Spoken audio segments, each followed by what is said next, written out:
Council Prime. Vexia's voice actually cracked, as she leaned closer to the holographic display.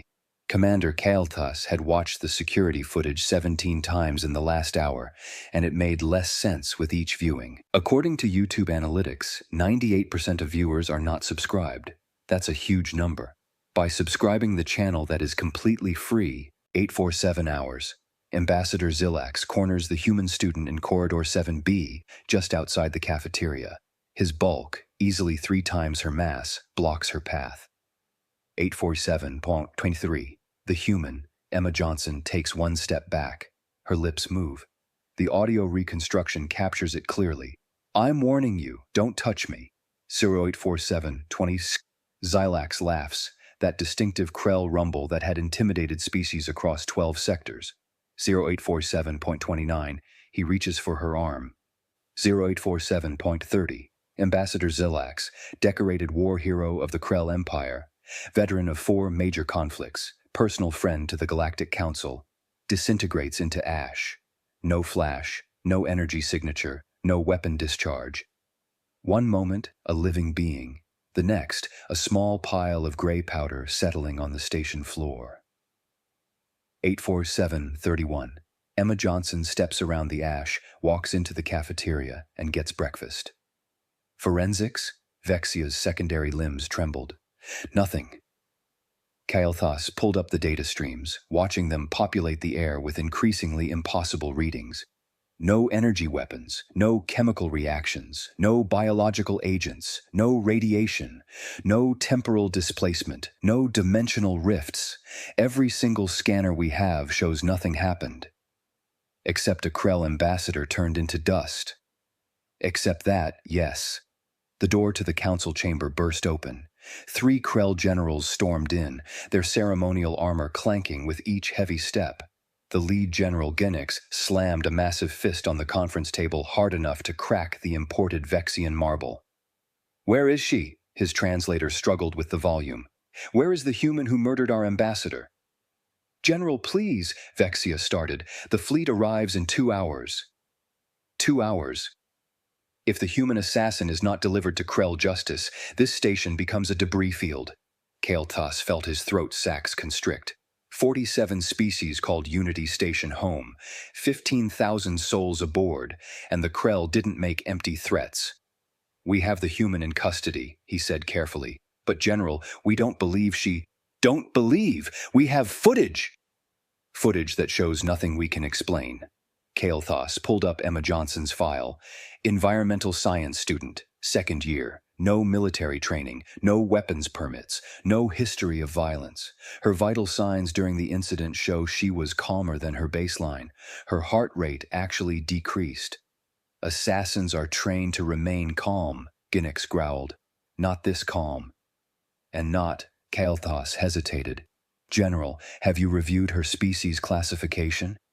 "Human, from Earth, newly contacted species. What of it?" Vexia's skin paled to a sickly purple. "Kael'thas, please tell me you're not suggesting—" "Earth is rated Class 12 Deathworld." The room went silent. "That's impossible," one of the other Krell generals said quietly. "Nothing sentient evolves on Class 12 worlds. Nothing survives on Class 12 worlds." "The humans did." Kael'thas pulled up Earth's planetary scan data. Even on the screen the numbers looked wrong. Gravity 1.3 times galactic standard. Atmospheric oxygen levels that would be toxic to 60% of species here. Predators evolved specifically to hunt other predators. Diseases that jump between species. Weather systems that generate enough force to level cities, and that's just the natural hazards. "You're saying the human is some kind of biological weapon?" Ginix's tone shifted from angry to uncertain. "I'm saying I don't know what I'm saying." Kael'thas brought up the last clear image of Zilax, alive, laughing, reaching out. "All I know is that she warned him, clearly, and he touched her anyway." Vexia stood, her decision made. "Bring her here, now. Before the fleet arrives, we need answers." Emma Johnson looked profoundly confused as station security escorted her into the council chamber. She was still carrying her botany textbook, a half-eaten nutrition bar in one hand, and she had the slightly annoyed expression of someone pulled out of an important study session. Hi? She glanced around at the assembled aliens, the Krell generals looming like angry mountains. Is this about the cafeteria incident? Because I really did warn him. Warn him? Ginnick stepped forward, and Emma took an automatic step back. Kael'thas noticed every security officer in the room tensed. You murdered Ambassador Zilax. I didn't murder anyone, Emma's voice rose with genuine indignation. He grabbed me after I specifically told him not to. You turned him into ash, Emma blinked. I did? Is that what happened? She looked to Kael'thas. I just felt him touch my arm and then he wasn't there anymore. I figured he'd teleported away or something. You guys have teleportation, right? Vexia leaned forward, her multiple eyes focusing on the human with disturbing intensity. Emma Johnson, you claim you don't know what happened to Ambassador Zilax? No, I mean I warned him. He'd been harassing me for weeks. Harassing? Kael'thas pulled up his security logs. There's no record of any complaints. Emma laughed, actually laughed, a sound so out of place in the tense room that several aliens flinched. Dude, I filed 6 reports. Your system kept saying cultural differences are to be expected and marking them as resolved. The last one suggested I was being oversensitive to Krell's social norms. Kael'thas felt something cold settle in his stomach as he pulled up the archived reports. There they were, 6 separate complaints, all auto-flagged as cultural adjustment issues and filed away. He kept cornering me, Emma continued, her casual tone somehow more disturbing than anger would have been. Getting in my space, making comments about humans being soft and fragile. Yesterday he tried to grab my arm during lunch and I told him, clearly, in front of witnesses, that if he touched me again, he wouldn't survive it. You threatened him, Ginnick said. I warned him. There's a difference. Emma set down her tablet. Look, I don't know what happened, okay? All I know is he grabbed my arm and my body reacted. It's not something I control. Your body reacted? Vexia's voice went very quiet. Explain. I can't really explain it. It's just automatic, like when you touch something hot and pull your hand back before you even think about it. Except, externally focused. Kael'thas pulled up Emma's medical scan from her station arrival screening 3 months ago. The file was flagged with about a dozen automated warnings, all marked as species variation, within acceptable parameters for newly contacted species. He opened the cellular density analysis and felt his blood run cold. Council Prime, you need to see this. The holographic display lit up with Emma's biological scan. The numbers were impossible. Her muscle density was 3 times what it should be for her size. Her bone structure could withstand impacts that would shatter most species. Her neural response time was, he checked the reading again, 0.03 seconds, faster than most military-grade combat computers. This is what passes for normal on Earth, Vexia whispered. Apparently. Kael'thas pulled up comparative data. Her species evolved in an environment where everything, literally everything, was trying to kill them. Their own planet's predators, diseases, even the weather. They developed reflexive threat response systems that operate below conscious thought. Emma raised her hand like she was in class.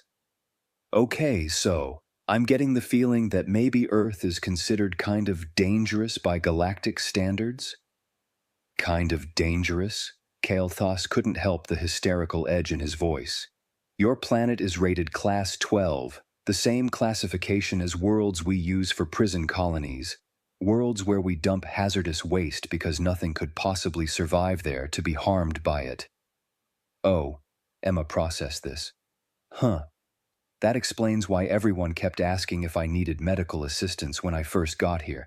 I thought you were all just really concerned about student health. You don't understand, Vexia stood, her composure cracking. Class 12 worlds don't produce sentient life. They can't. The evolutionary pressure is too intense. Species either go extinct or remain presentient because all their resources go into survival. Well, obviously that's not always true because humans exist. Emma shrugged. We're pretty good at surviving stuff. It's kind of our whole thing. Ginix had been silent, his massive frame unnaturally still. You're saying Zilax's death was an accident? A reflex? I guess. Emma looked genuinely apologetic. I really did warn him, though, and it wasn't like this was the first time he got physical. My body was probably already primed for threat response after weeks of him invading my space. Show me your arm, Kael'thas said suddenly, the one he grabbed. Emma rolled up her sleeve. Her skin looked completely normal, at least normal for a human. Smooth, unblemished, showing no sign of the incident that had killed a fully grown Krell warrior. Run a biochemical scan, Vexia ordered. Full spectrum. The medical scanners hummed to life. Data began populating the display, and Kael'thas watched an entire room full of aliens try to process what they were seeing. That can't be right, the medical officer stammered. Her epidermis is secreting over 40 different compounds, neurotoxins, corrosives, several I can't even identify, and her bioelectric field, Council Prime, her skin is generating enough voltage to power a shuttle's navigation system. That seems high, Emma said, peering at the numbers. Or maybe not. I don't really know what's normal for non-humans. Is that bad? Is that bad? Kael'thas felt slightly hysterical. You're essentially a walking weapons platform. I mean, so are you, technically. You've got those spine things that could probably stab someone, and the Krell have claws and teeth and… Emma paused.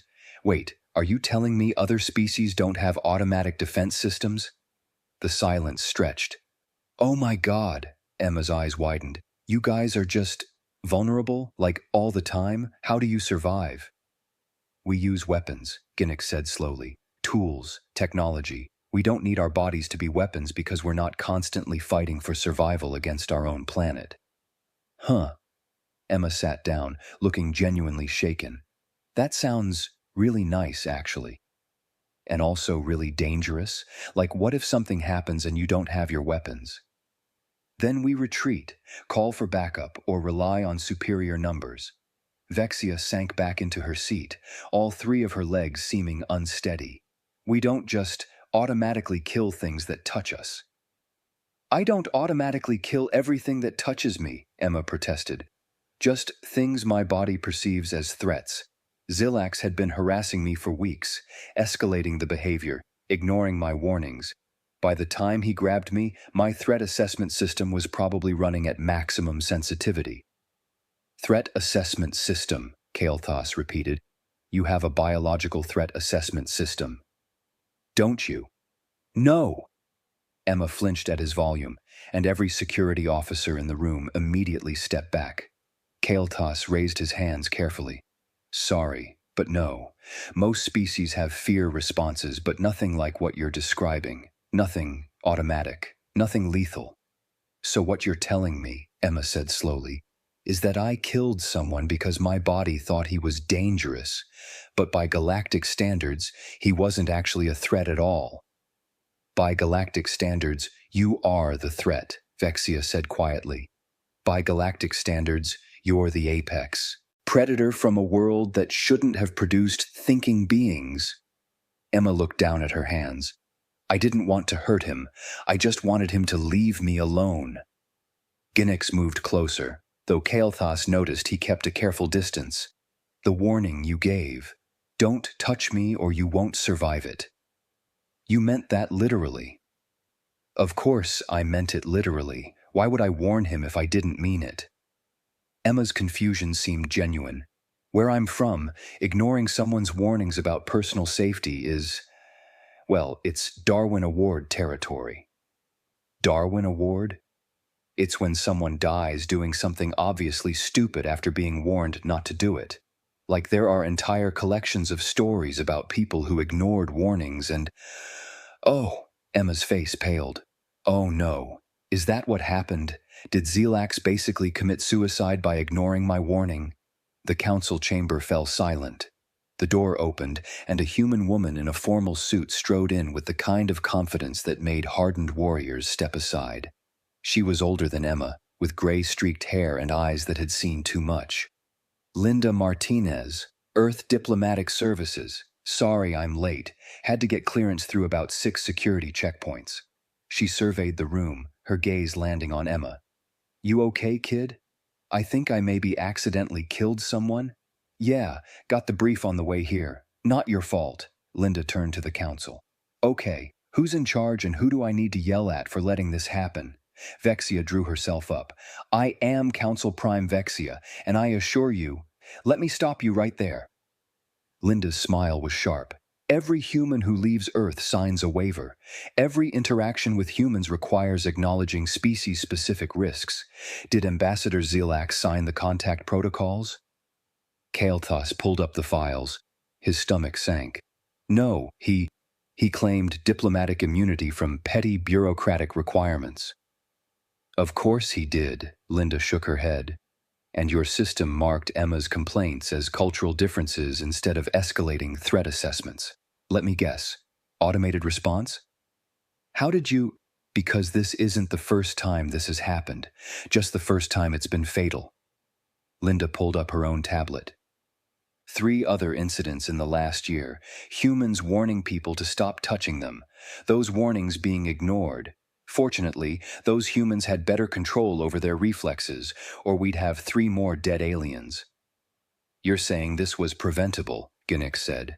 I'm saying your station isn't equipped to handle Deathworlders and didn't bother implementing the protocols we specifically provided for exactly this situation. Linda's voice was matter-of-fact, but there was steel underneath. Emma warned him, 6 times in writing, once clearly and publicly with witnesses. He touched her anyway. By both human and Krell law, that makes this death the result of ignoring explicit safety warnings, not murder. The Krell, fleet, Vexia started, will stand down once they see the evidence and understand that their ambassador essentially committed suicide by stupidity. Linda turned to the Krell generals. Your warrior culture values honor, right? Was there honor in repeatedly harassing a student who asked to be left alone? Was there honor in ignoring a clear warning about danger? Because from where I'm standing, Ambassador Zelax died because he thought himself above consequences. Ginix was silent for a long moment. Then, show me the complaints. All of them. Kael'thas displayed Emma's reports. The generals read them in silence. He shamed our honor, Genix finally said. To die in battle is glorious. To die because you harassed someone who begged you to stop, that is pathetic. He turned to Emma. You have my apology, human, and the apology of the Krell Empire. We failed to teach our ambassador proper respect for warriors from other worlds. I'm not a warrior, Emma said softly. I'm an environmental science student. On your world, everyone is a warrior. They have to be. Linda put a hand on Emma's shoulder. Carefully, Kael'thas noticed. Come on, kid. Let's get you back to your dorm. You've got that exam tomorrow, right? Yeah, xenobotany. Emma stood, gathering her tablet. She paused at the door. I really am sorry. I didn't want anyone to die. I just wanted to study plants and maybe make some friends and not get harassed. I know, Vexia said, and we are sorry that our systems failed you. This will not happen again. As the 2 humans left, Kael'thas heard Emma ask, So, am I going to be expelled? Because I really like my classes here. No, honey, but we're going to have a long talk about human biological responses and why you need to be more explicit with aliens about what warnings mean. Their voices faded down the corridor. Vexia turned to Kael'thas. New protocols, effective immediately. All humans are to be treated as Class A biological hazards. Warning signs in all common areas. Mandatory species interaction training for every being on this station, and reprogram the complaint system to escalate anything involving humans immediately. Understood. Kael'thas was already making notes. Should we restrict human movement? No, Ginix surprised them by speaking. We adapt. The humans warned us what they were capable of. We didn't listen. The shame is ours. Vexia nodded slowly. The galaxy is going to have to adjust to the existence of Deathworlders. Better we learn the lesson here than have it repeated across every station and planet. 2 hours later, Emma sat in her dorm studying xenobotany, hands finally steady. Her communicator buzzed with messages from other students, some supportive, some nervous, all respectful. She pulled up the station news feed. Deathworld biology proves fatal. New human protocols implemented station-wide. A campus-wide message from Vexia appeared.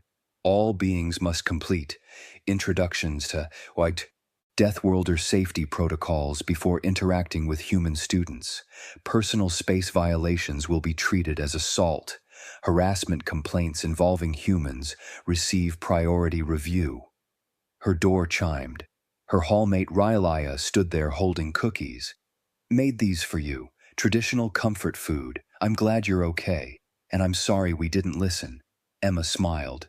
Thanks. Want to help me study? Of course. Relia stepped in carefully, maintaining respectful distance. You want to work in environmental restoration, right? That's beautiful work for someone from such a harsh world.